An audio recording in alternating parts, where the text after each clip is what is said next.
하나님 말씀은 고린도후서 12장 14절에서 18절까지 한 목소리로 같이 읽습니다.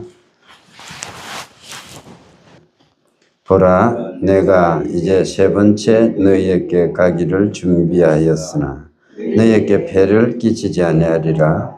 내가 구하는 것은 너희의 재물이 아니요 오직 너희이라. 어린 아이가 부모를 위하여 재물을 저축하는 것이 아니요 부모가 어린아이를 위하여 하느니라.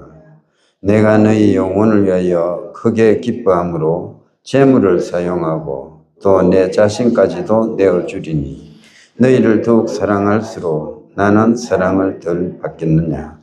하여간 어떤 이의 말이 내가 너희에게 짐을 주지는 아니하였을지라도 교활한 자가 되어 너희를 속임수로 취하였다 하니 내가 너희에게 보낸 자 중에 누구로 너희의 이득을 취하더냐.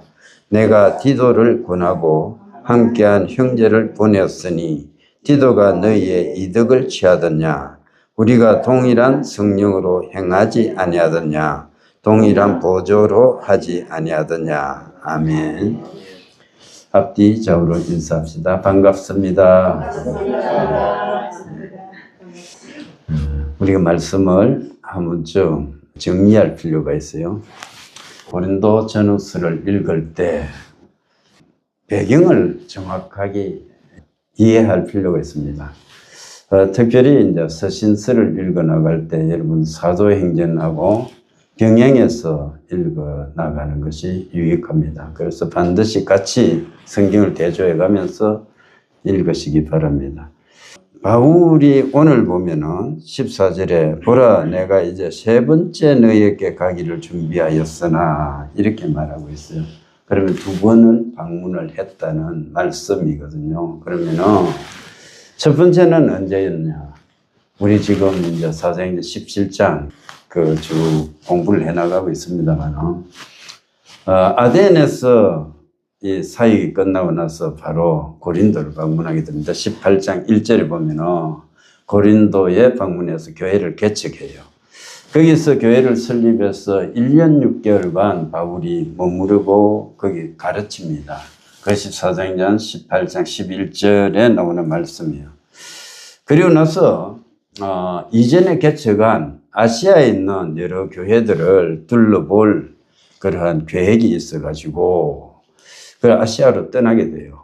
그것이 18장에 계속 나옵니다. 18장 18절에서 23절까지. 그런데 아시아에 가가지고 에베소에 머무르게 됩니다. 에베소에 머무르게 되는데 그때 고린도 교회에 소식을 전해 듣는 거예요. 전해 듣는데 자기가 개척한 교회가 엉망인 거죠. 엉망인 거. 뭔가 문제투성이에다가 또 사도권의 위협 막 이런 것들이 같이 들려오고 있는 겁니다. 그래서 성도들 한 사람 한 사람들이 흔들리는 모습을 보니까 소위 말해서 억장이 무너지는 거예요. 억장이 무너지니까 너무나 답답해 가지고 자기가 편지를 보냈습니다. 편지를 보낸 것이 고린도 전서예요. 전서. 그래서 고린도 전서에는 여러분 보면은 교회에 있는 모든 문제들이 거기에 다 나오잖아요. 분당에서부터 분파, 그리고 거기 보면은 간음의 문제, 우상숭배의 문제, 부자와 가난한 자의 문제, 막 온갖 것들이 다 나오거든요. 그리고 그 편지를 보내고 나서 그래도 안 돼가지고 두 번째 방문을 하게 됩니다. 근데 두 번째 방문에 대해서 우리는 정확하게 알 수는 없지만은, 이 전체적인 이제 맥락에서 살펴보면 두 번째 방문을 했는데 별로 환영을 받지 못해서. 그래서 그 방문을 소위 말해서 고통스러운 방문이다. 짧고 고통스러운 방문이었다. 이렇게 말하는 겁니다. 고향에 간 것과 같잖아요. 자기가 개척한 교회에 갔으면은, 저 바울이 오셨는데, 막 극진하게 대접해줘도 못한데, 그런 것이 아니고, 전혀 반대 현상을 겪었던 겁니다. 그래서 바울은 다시 그 후에 편지를 썼어요. 그때는 이제 준엄한 편지를 써서 보내요. 눈물로 편지를 써서 보내면서 책망할 것을 준엄한 어조로 이렇게 꾸짖었다. 이렇게 대체로 봅니다. 그러고 나서 이 고린도 후서를 55년에서 56년경에 마케도냐 지방에서 지금 써서 보내는 거예요. 보내면서 내가 세 번째 너희에게 갈 것이다. 이렇게 준비를 했다. 이야기를 하고 있습니다.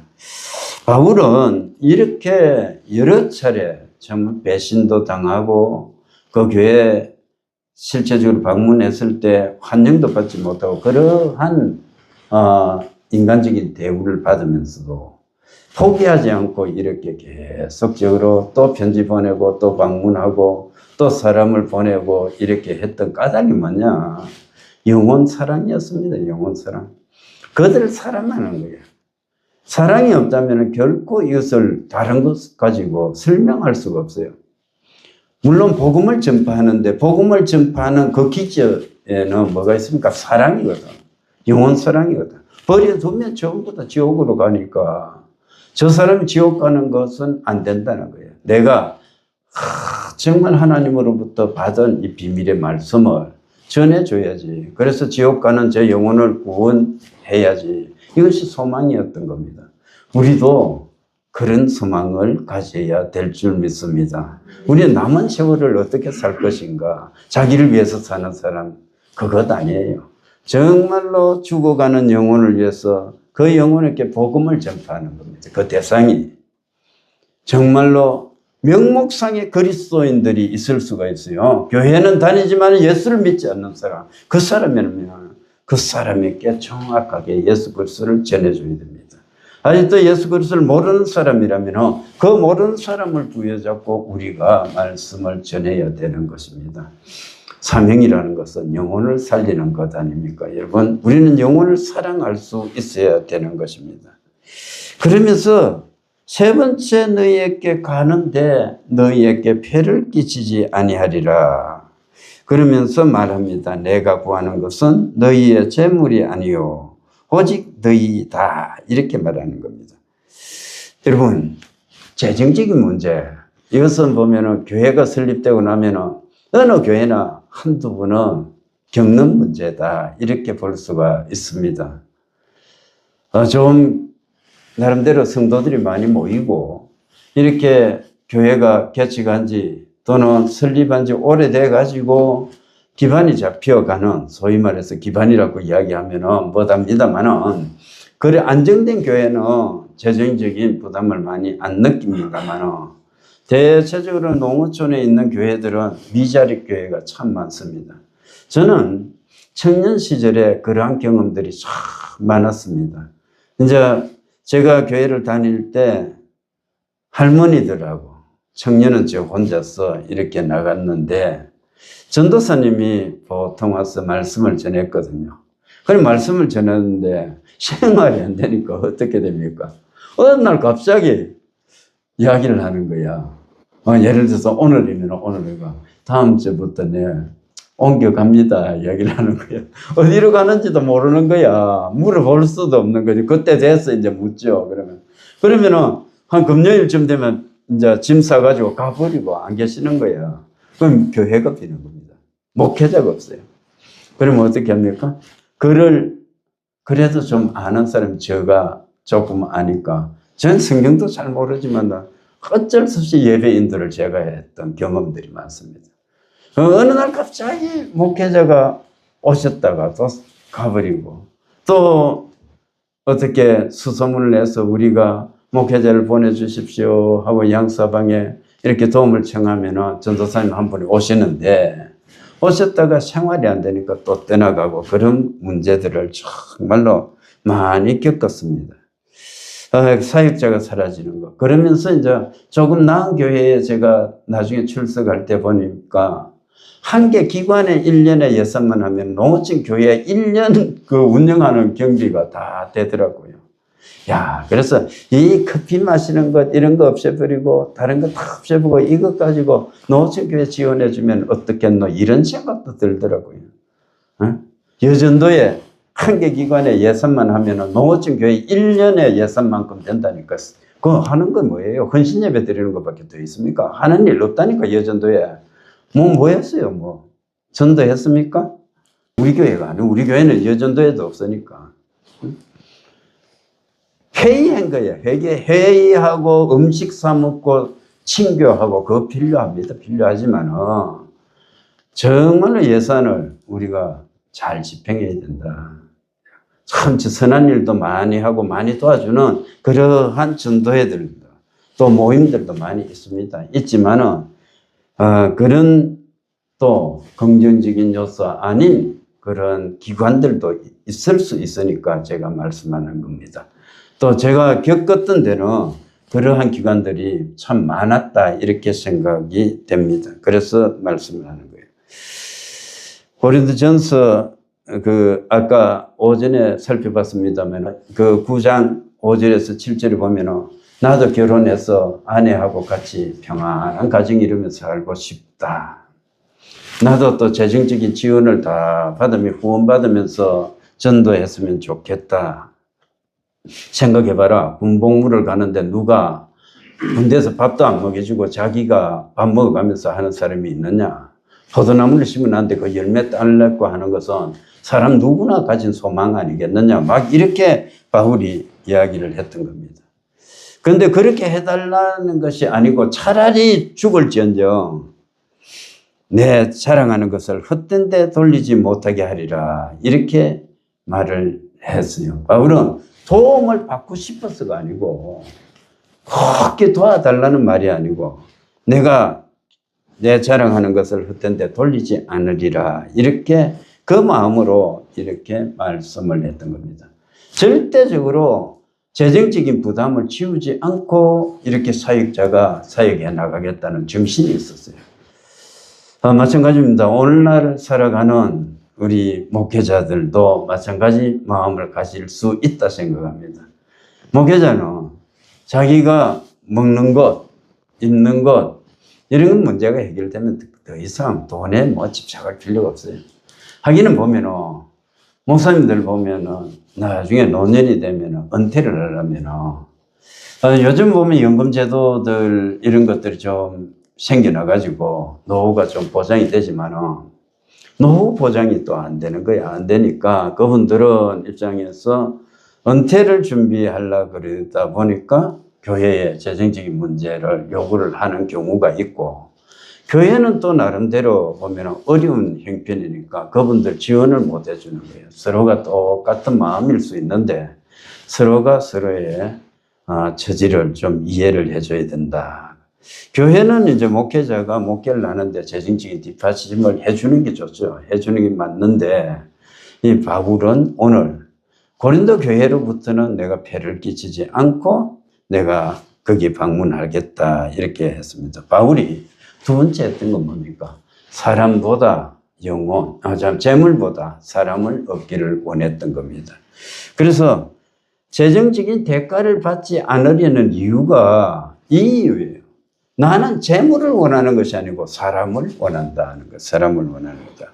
전도를 함에 있어서 물질에 대한 관심이 작용한다면 참 사도라 할 수 없다는 거죠. 그래서 내가 복음을 전하는 것은 순수하게 한 영혼을 살리고자 하는 그러한 열정이 있었던 거예요. 가슴 불타오르는 그러한 욕구, 욕망이 있었던 것입니다.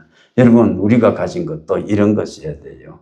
우리가 정말로 하나님의 말씀이 내게 들어왔을 때 그 말씀을 받은 우리가 내 영혼의 변화를 느끼고 내가 거듭난 하나님의 백성으로서의 평안과 기쁨을 그리고 우리가 수많은 날들을 이렇게 신앙생활을 하면서 성령의 능력을 경험했지 않습니까? 그런데 이것을 세상 사람들은 모르거든. 모르는 사람에게 이 비밀의 말씀들, 이 비밀의 나라의 이 세계를 알려줘야 돼요. 알려줘야 돼요. 그 의무가 우리에게 있는 것입니다. 그래서 오직 복음으로 구원을 얻는 것, 생명을 구원시키는데 그 자체에만 관심이 있었던 것을 우리가 볼 수가 있습니다. 우리 교회 뭐 성도님들이 얼마나 순수합니까? 다 이렇게 마음으로, 한 마음으로 하나님에 대한 사랑의 마음으로 우리가 뭉쳤지 않습니까? 이 마음이 일평생 변치 않고 우리가 영혼 구원을 위해서 매진할 수 있기를 주님의 이름으로 축원합니다. 세 번째 보면은 영혼을 사랑했는데 어떤 심정으로 했느냐? 부모의 심정으로 섬겼다 이렇게 말씀하고 있습니다. 어린 나이가 부모를 위하여 재물을 저축하는 것이 아니요 부모가 어린 나이를 위하여 하느니라. 14절 마지막에 그렇게 기록되어 있죠. 그래서 이 재물을 가지고 이렇게 부모가 자녀를 챙겨주듯이 내가 그 심정으로 고린도 교회에 세 번째 방문을 하겠다 말씀을 하는 거예요. 고린도 전서 4장 15절에 보면 고린도 성도들을 향해서 바울이 어떻게 말했느냐 하면 복음으로서 내가 너희를 낳았다 이야기를 하는 겁니다. 그래서 이제 목사라는 직업하면 저는 표현이 좀 안 맞다 생각해요. 사명이에요, 사명. 직업이 아니고. 이 목사는 어때요? 영적 아버지다 이야기를 하지 않습니까? 그 영혼을 사랑하는 거예요. 영혼을 사랑하고 그 성도 한 사람 한 사람과 함께 기쁠 때 기뻐하고 슬플 때 슬퍼하는 그 마음을 가져야 된다. 그것이 목회의 기본이다 이렇게 생각합니다. 여러분, 우리는 정말로 사랑에 대한 빚을 지고 있는 사람이에요. 누구나 우리는 사람들을 사랑할 의무가 있고 책임이 있는 것입니다. 우리가 이 연말을 이렇게 맞이해서 조용히 우리 자신을 되돌아봅시다. 나는 사랑의 사람인가? 정말 사랑했는가? 이렇게 생각합시다. 또 책임을 다했는가 생각해 보십시다. 정말로 그래요. 어떻게 생각하면 여러분들 나는 내 할 일 다 했다 이렇게 생각할 수 있잖아요. 그죠? 내가 뭐 잘못한 게 있습니까? 열심히 살았고 가족을 위해서도 봉사를 했고 그렇잖아요. 그런데 또 한편 생각해 보면 내가 열심히 하기는 했을 나 때문에 내 아내가 고생을 했구나. 또 나 때문에 내 남편이 고생하고 있구나. 또 나 때문에 내 자녀들이 정말 고생하고 있구나. 우리가 그렇게 생각해 보다 보면 실제적으로 내가 할 일을 다 못했다고 생각할 때가 참 많아지는 겁니다. 우리는 정말로 부담을 지는 사람이 아니고 다른 사람의 짐을 들어주는 사람이 되어야 돼요. 이것은 어디에서? 내 가정에서, 교회에서, 직장에서 전부 다 나로 말미암아 모든 사람이 기뻐하고 즐거워하고 풍요로워지는 그러한 사람이 되어야 되겠다. 우리가 각오하고 하나님 내가 다른 사람들에게 풍요로운 마음 그리고 덕을 끼칠 수 있는 사람이 되게 해 주십시오. 이렇게 기도할 수 있기를 바랍니다. 15절은 보면은 참 사랑에 대해서 말하고 있어요. 참사랑. 참사랑이는 뭐냐? 값없이 주는 거다. 15절 보면은 내가 너희 영혼을 위하여 크게 기뻐함으로 재물을 사용하고 또 내 자신까지도 내어주리니 너희를 더욱 사랑할수록 나는 사랑을 덜 받겠느냐 이렇게 말해요. 주는 거예요. 참 사랑은 값없이 주는 거예요. 뭘 줍니까? 돈을 줄 뿐 아니고 시간을 바칩니다. 정력을 바칩니다. 그리고 재능을 바쳐요. 내가 가진 것을 전부 다를 주는 거예요. 여러분 사랑하는 사람이 있으면 저도 아깝지가 않잖아요. 사랑하는 사람에게 어떤 선물을 했는데 내 마음속에 괜히 줬다 이런 생각이 듭니까? 퍼주고 싶은 거예요.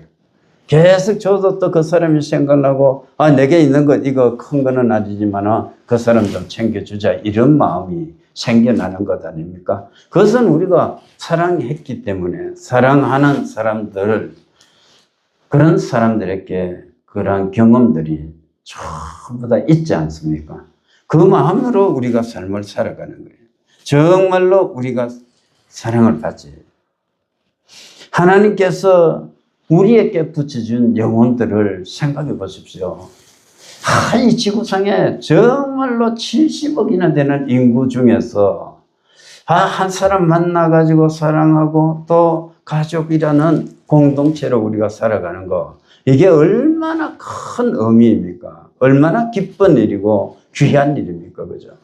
그 사람을 위해서 내게 정말로 붙여준 그 영혼을 위해서 우리가 밤을 새워서 기도할 수 있어야 되고 사랑할 수 있어야 되는 것 아닙니까? 생각해야 되는 거예요. 내게 남아있는 가족들을 위해서 정말로 우리가 몸부림치면서 예배하고 기도하고 그들을 위해서 계속 전도하고 그렇게 해나가야 되는 것입니다. 우리가 예배를 드릴 때도 정말 그 영혼들을 생각할 수 있어야 되는 거예요.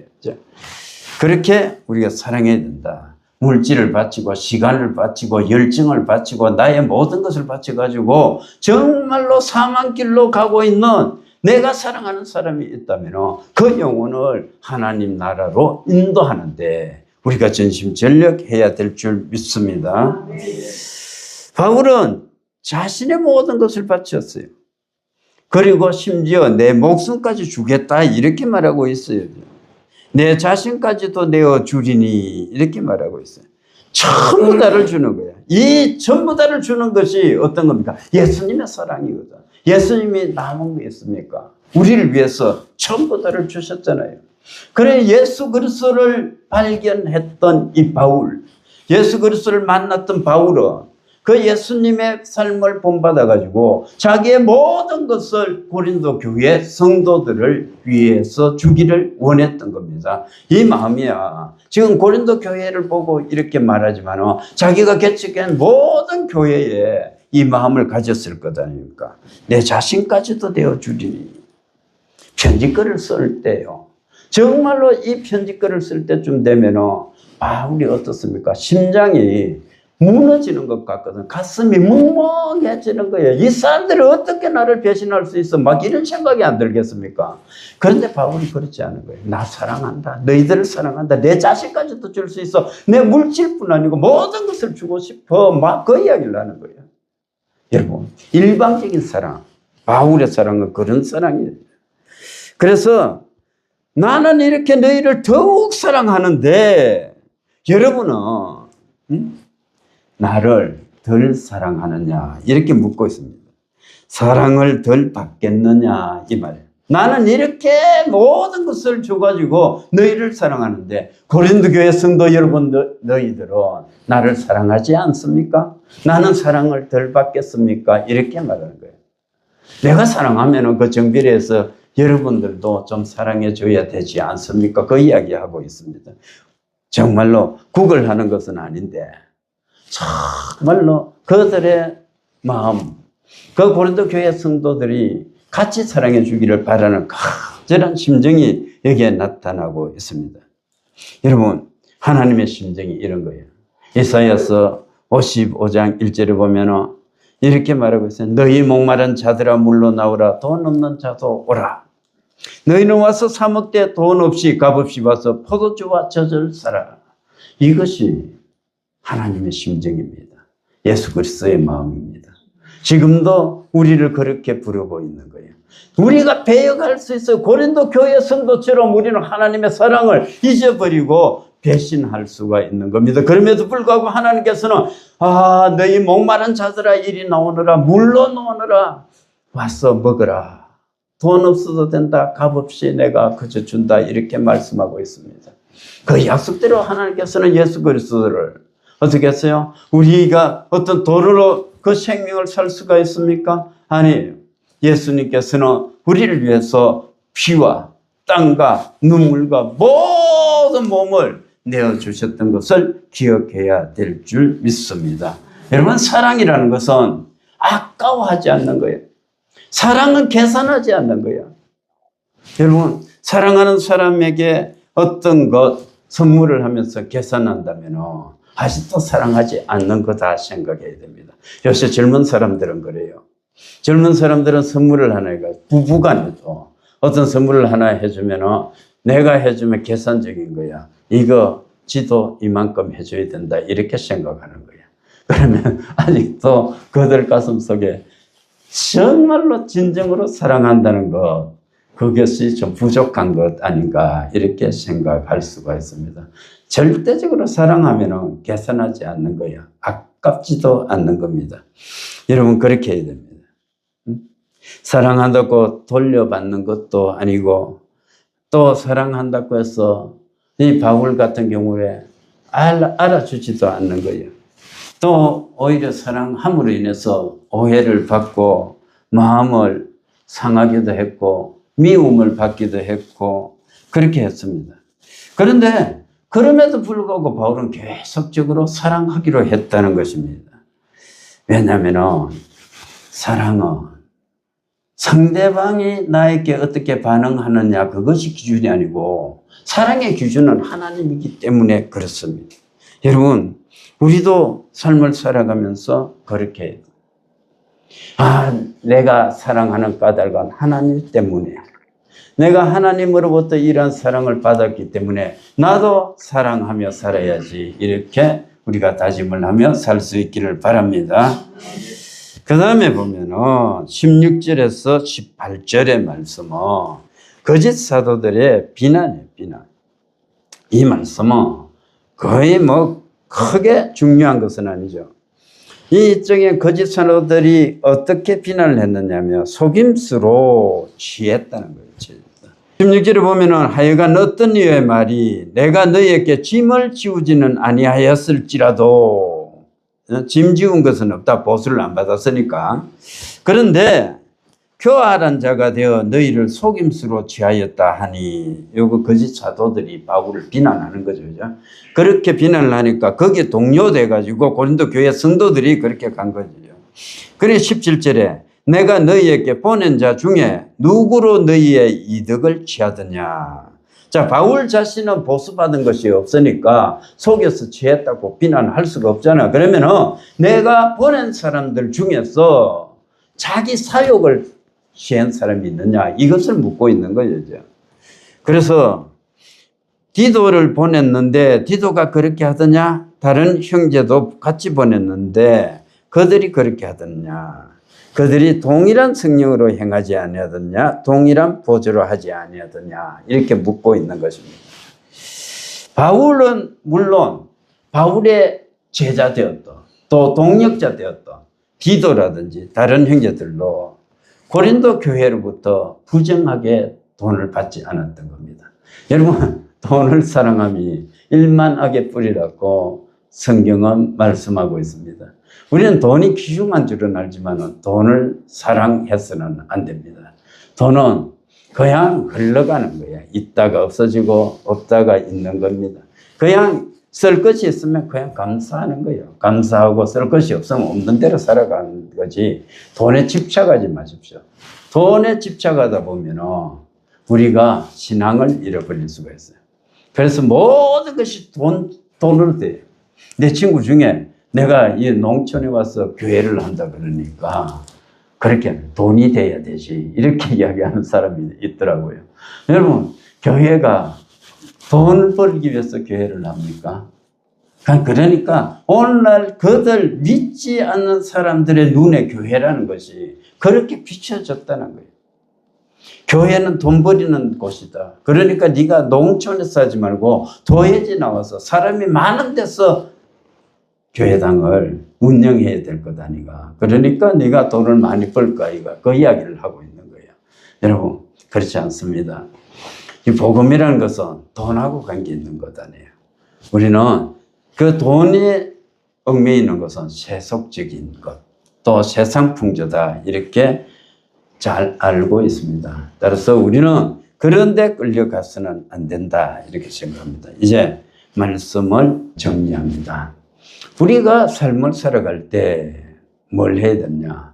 우리 바울이 말씀했던 것처럼 사랑의 빛 외에는 빛을 지지 말자 이 말씀과 같이 우리가 서로에게 부담을 주지 않아야 된다. 부담을 지우지 말고 우리가 정말로 희생하는 삶을 살아야 돼. 바울이 고린도 교회 성도들을 위해서 물질적인 지원을 해주되 또 그들에게 폐해를 끼치지 않고 내가 오히려 재정적인 지원을 해주겠다. 부모가 자식을 사랑하듯이 내가 그렇게 해주겠다. 심지어 나는 너희를 위해서 내 자신까지도 내줄 수 있다. 이렇게 사랑했던 것을 우리가 볼 수 있습니다. 이것처럼 우리도 삶을 어떻게 해요? 정말로 내 모든 걸 바쳐서 부담을 주지 않고 삶을 살아야 돼요. 저와 여러분, 물론 사역자는 교회에 부담을 안 줘야 되지만 성도는 뭘 해야 됩니까? 아까 말씀했다시피 내 가족들, 내 또 주변의 직장, 동료들 모든 사람에게 우리도 부담을 주지 않는 정말로 편안한 사람이 돼야 돼. 그런 내가 가면은 그 사람의 표정이 밝아지고 편안한 그런 사람이 돼야 된다. 두 번째 보면은 희생해야 돼. 그리고 희생을 하되 정말로 바울처럼 내 생명까지도 정말 바칠 정도로 우리가 희생하는 그런 삶을 살아야 된다. 세 번째는 뭘 해야 됩니까? 투명한 삶을 살아야 된다. 특별히 돈 관계에 대해서 우리는 정말 투명하고 깨끗한 삶을 살아야 된다. 이렇게 생각할 수가 있습니다. 이 한 주간도 삶을 살 때 이 말씀을 생각하며 하나님, 내가 정말로 하나님 앞에서 영혼을 사랑하되 정말로 예수님이 나를 위해서 목숨을 바친 것처럼 그 영혼을 위해서 목숨 바칠 정도로 사랑하게 해 주십시오. 그리고 내가 아무에게도 부담을 주지 않는 정말 화평의 사람으로 살게 해 주시고 내 모든 열정을 바쳐서 그 영혼들을 위해서 희생할 수 있도록 해 주시고 내가 깨끗한 심령으로 삶을 살아서 우리를 통해서 하나님 나라가 이 땅에 이루어지는 그런 복을 누리게 해 주십시오. 기도할 수 있는 저와 여러분 될 수 있기를 주님의 이름으로 축원합니다. 아멘.